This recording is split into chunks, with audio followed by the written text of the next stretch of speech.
Ashamaa harka fuunee akkam jirtu kabajamtoota dhaggeeffattoota maatii chaanala kiyyaa. Egaa hardhas baga irra deebiidhaan ammas walitti deebinee bakka jirtanitti nageenyi fi fayyaan isin bira haa jiraatu isiniif haa baay'atu jecha qophii kiyya kan hardhaa eegala. Hardhas naannoo qaama saalaa dubartii biratti kan gurraacha'e wantoota garaa garaatiin jechuudha. Tuttuqaa fakkaatanii kan gurraachatan akkamitti balleessuu dandeessan kan jedhu ni ilaalla. Keessattuu naannoon qaamni saalaa sababa garaa garaatiin gurraacha'uu danda'a. Karaa uumamaanis uumamuu ni danda'a. Rakkoo tokkollee kan hin qabaanne jechuudha. Garuu wantoota darbee kan godhaman irraa jechuun uumama kan hin taane gochoota ofii keessaniin raawwattan kan gurraacha'e taanaan sababa maalirraan akkasitti gurraacha'uu danda'a. Akkasumas erga gurraacha'e boodas karaa uumama ta'een akkamitti balleessuu dandeessan kan jedhu bal'inaan ni ilaalla. Egaa qophiin hardhaa kun yaada hedduu faayidaa qabeessa kan ta'edha. Shamarroonni irra caalaa akka irraa fayyadamtan egaa abdiin qaba. Egaa proogiraama kanas laayik sheer gochuu hin dagatinaa, namoonni biroos akka irraa fayyadaman jechuudha. Egaa kallattumaan gara qophii hardhaatti dabarra. Egaa naannoon qaama saalaa gurraacha'uu wajjin wal qabatee wantoota jiru bal'inaan ni ilaalla. Keessattuu naannoo qaama saalaa biratti sababa garaa garaatiin gurraacha'uu ni danda'a. Yeroo tokko waan akka tuqaa gurraacha kan ta'e ni jira. Yookaan sunni nu uumamanii tuqaa fakkaatanii jechuudha. Guutuun isaa gurraacha osoo hin taane tuqaan sunniin gurraacha ta'anii baay'atanii naannoo sanitti uumamuu ni danda'a. Darbee immoo guutumatti kan gurraacha'u ni jira. Kanaaf kana wajjin wal qabatee yaada jiru ni kaasna. Egaa qaamni dubartootaa hundi tokko miti yookaan qaamni isii guutuu gurraacha yoo ta'e qaamni saalaa isiis gurraachuma ta'a. Kanaaf waan kana kompileen gochuu hin dandeenyu.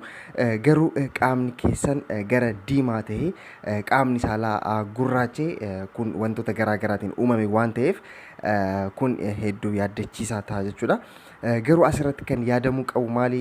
Qaamni alaa kalariin alaa qabduu fi qaamni saalaa tokko hin ta'u, gonkumaa tokko ta'uu hin danda'u. Maaliif qaamni saalaa dubartii hedduu walitti kan maxxanedha. Gogaa wajji jechuudha. Ammas yeroo hundaa dhangala'oon naannoo san jiraachuun gara gurraachaatti akka deemu ni taasisa. Wantoonni kunniin akka gara gurraachaatti akka deemaniif ni godhani. Kan biraa ammas rifeensi naannoo san jiraachuun rifeensa wajjin wal qabatee dhangala'oon hedduu uumaman ni jiru. Hurki naannoo sanitti yeroo baay'ee waan baay'atuuf jechuudha. Akkasumas rifeensa bakka sanii yeroo haaddan yookaan akkatti haaddan gara gurraachatti akka deemu ni taasisa. Fakkeenyaaf naannoo bobaa keenyaa fi qaama saalaa keenyaa gara gurraachatti yeroo baay'ee maaliif deema? Bakki taa'umsi isaanii rifeensi jiraachuun akkasumas qilleensa akka salphatti argachuu dhabuun kunniin faan gara gurraachatti akka deeman sababa ni ta'u. Kanaaf gurraacha'uun karaa uumamaanis uumamuu ni danda'a. Amma kan kaasuu barbaadu maali? Ofii keenyaa gurraachummaa san kan dabalu yoo maal goonedha.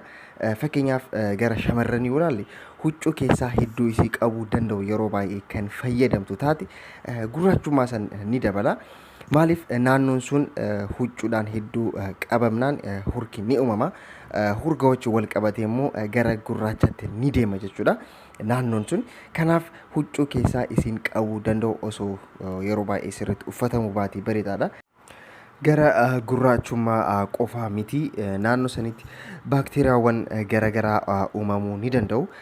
Kana wajjin wal qabatee ammoo infekshinii xixiqqaa ta'aniif nama saaxilu. Huccuu keessattuu xixxiirraa kan tolfame osoo fayyadamtanii bareedaadha. Rakkoo hamma ta'e hir'isuu ni danda'a. Kanaaf hamma danda'ameen huccuu keessaa xixxiirraa tolfame fayyadamuudha. Dhangala'oo akka salphatti akka of keessa xuuxuuf jechuudha. Kan biraa hedduu kunuunsuu dhabuudha. Naannoo qaama saalaa kun maali? Qaamni saalaa dhangala'oo baasu ni jira. nuti sirriitti qulqullinaan yoo hin qabanne gara shamarraniitiin jechuudha.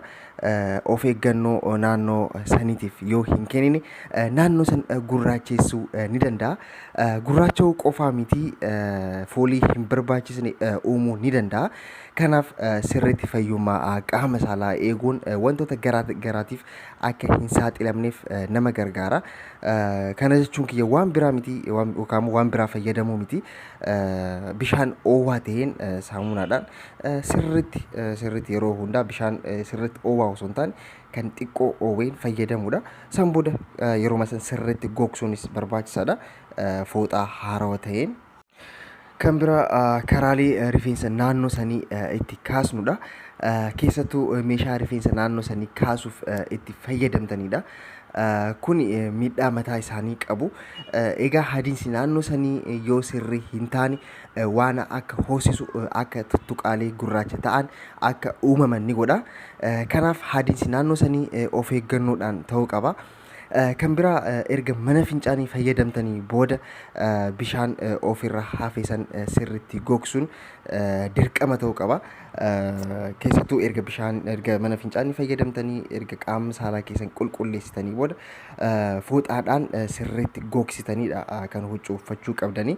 Egaa waan kana akka salphatti laaluu hin qabdanii. Dhangala'oon naannoo san jiraate taanaan yookaan immoo dhangala'oon sun ukkaamame taanaan gurraacha'uu naannoo sanii akka salphatti ni uuma. Akkasumas yeroo baay'ee infekshina garaagaraatiif akka saaxilamtan ni taasisa waan ta'eef naannoo san hamma danda'ameen sirriitti erga dhiqattanii booda gogsuu hin irraanfatina. Egaa hamma ta'e laallee jirra. Keessattuu gara shamarraniitiin naannoo qaama saalaa wantoota gurraachessuu danda'an maal akka ta'an hamma ta'e laallee jirra.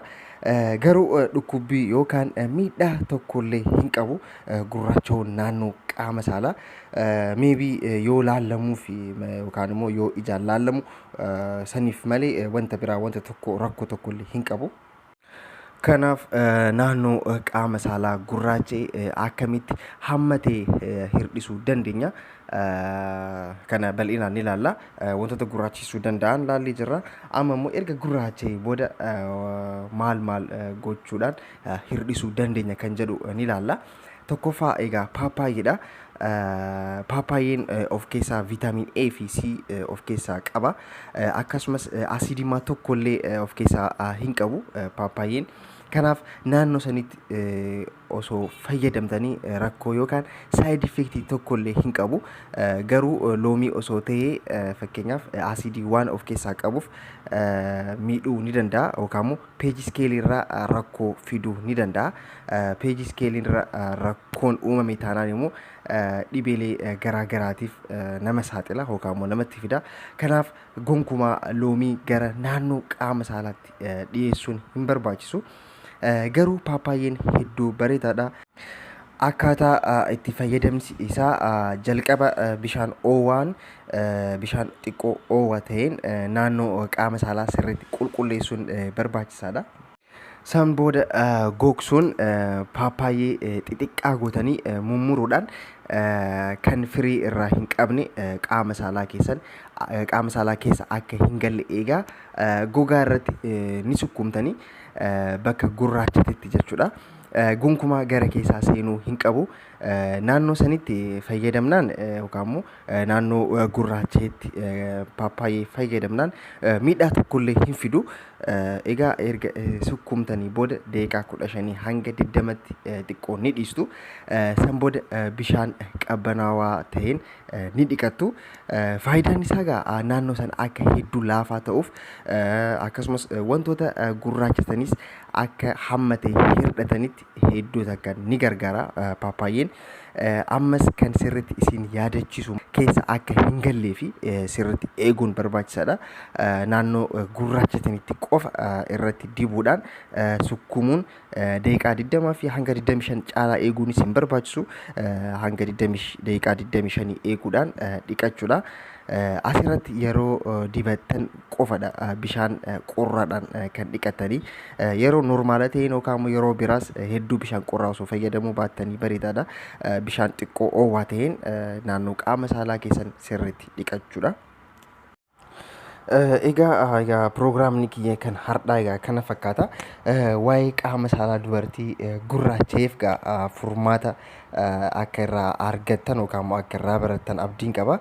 Akka gara gurraachaatti akka hin deemneef maalirraa akka qusachuu qabdan saamma ta'e isiniif ibsee jira. Erga gurraachee boodas yoo maal gootanidha bakka san hammate gurraachummaa san hirdhisuu kan dandeessan kan jedhus hammate isiniif ibsee jira. Akka irraa fayyadamtan akka irraa barattan abdiin qaba. Namoota biroofis sheer gochuu hin dagatina. Egaa hanga dhumaa waan na wajji turtaniif hedduu takka galatooma. Qophii barsiisoo birootiin walitti dhufnaa nagaatti.